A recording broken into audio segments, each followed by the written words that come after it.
The wind screamed across the dry plains that night, rolling dust like a living thing.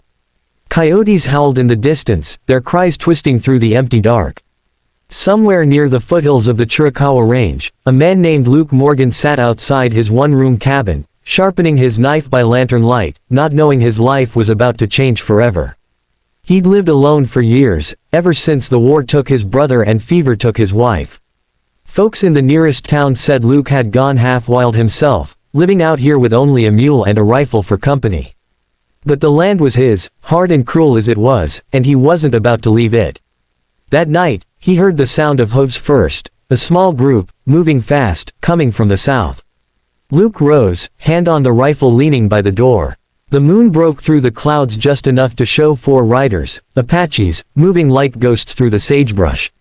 They weren't hunting. They were carrying something, or someone. They stopped right in front of his fence, their ponies snorting steam. The leader, a tall, scarred man with a white feather braided into his hair, stared at Luke. Then he pointed toward the ground and said in rough English, "You take her." Before Luke could answer, they dragged a woman down from one of the horses. She was bound at the wrists, her long black hair tangled, her clothes torn. Her dark eyes burned even in the dim light. "What in God's name?" Luke started, but the Apache cut him off. "She dishonored the tribe. She lives or dies by your hand now." Then, without another word, the men turned their horses and vanished into the desert, swallowed by the night. The woman dropped to her knees in the dirt, breathing hard, staring at Luke with defiance, not fear. Luke stood frozen, his heart pounding. He wasn't sure what had just happened, or why he was suddenly the keeper of a woman the Apaches had chosen to cast out. He cut her bindings loose, and she didn't thank him. She didn't speak at all. Inside, the cabin smelled of smoke and old wood. He handed her a blanket, but she refused to take it. Instead, she crouched near the wall, like a cornered animal. He sighed. "You can stay the night. Then you go wherever you're headed come sunrise." But she didn't move, didn't eat, didn't sleep, just sat there, watching him with those sharp eyes that looked like they could see through every lie a man ever told. Morning came gray and cold. Luke stepped outside, expecting her to be gone. But she was still there, sweeping the dirt floor with a bundle of twigs she must have found outside. He frowned. "You don't owe me work." She looked up. "You said I go," she said in halting English. "Go where?" Luke didn't have an answer. The nearest town was 20 miles off, and no wonder would take in an Apache woman. Not in this country. Not after all the blood spilled. He poured her a cup of coffee and slid it across the table. She stared at it like it was poison. Then she drank. Slowly. "Name's Luke," he said finally. "Yours?" She hesitated. "Taya." It sounded soft on her lips, but her gaze was hard as iron. Days passed. She didn't leave. Luke didn't make her. She helped mend the roof after a windstorm tore a section loose. She chopped wood faster than he could. She spoke little, but when she did, her voice carried weight, like someone who'd seen things a man could never understand. One evening, as the sun sank red over the desert, Luke found her staring toward the horizon. "Your people might come back," he said. She shook her head. "They won't. They gave me to death." "You, or death?" He blinked. "What's that mean?" She looked at him then, really looked. "You live with ghosts," she said.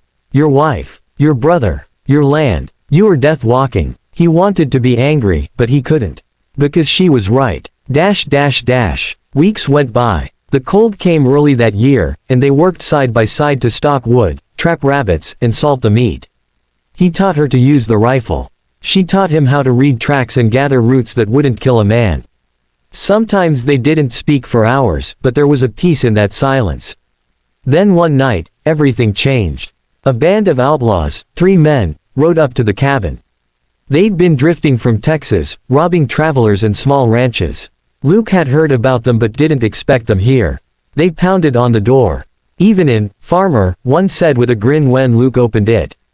"We saw smoke. Thought we'd join you for supper."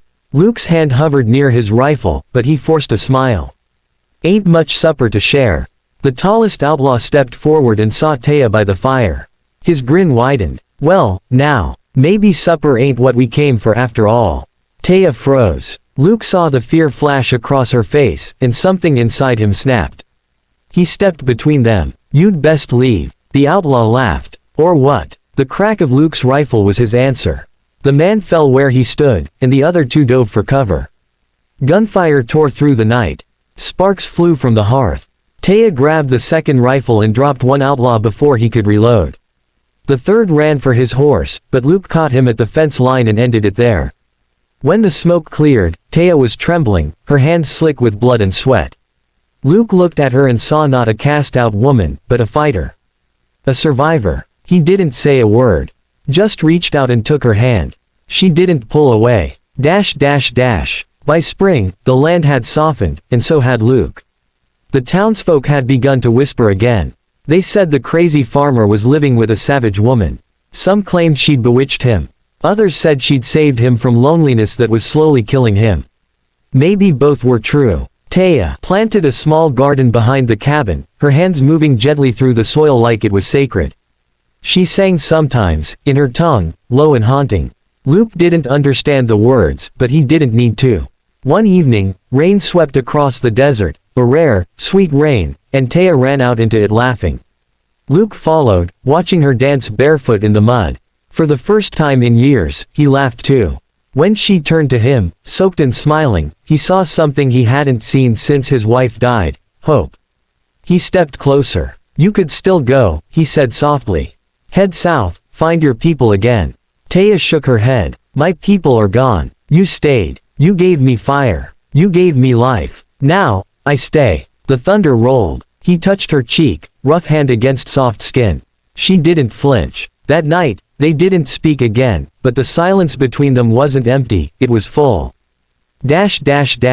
Years later, travelers passing through would tell stories about the old farmer and the Apache woman who lived out by the Chiricahua Range.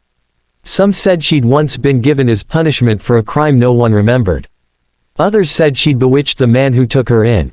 But those who saw them together, working side by side in the fields, or sitting by the fire as the desert wind howled outside, knew the truth. They'd both been punished once, in their own ways.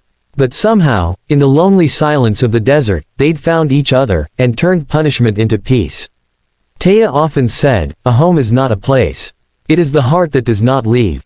And Luke, the man who once lived only for ghosts, found himself believing her. When he looked out across the land that used to feel like a graveyard, he didn't see death anymore. He saw life, hard-won, scarred, and beautiful. And standing there beside him was the woman who'd been given to him as punishment, but had become his home forever.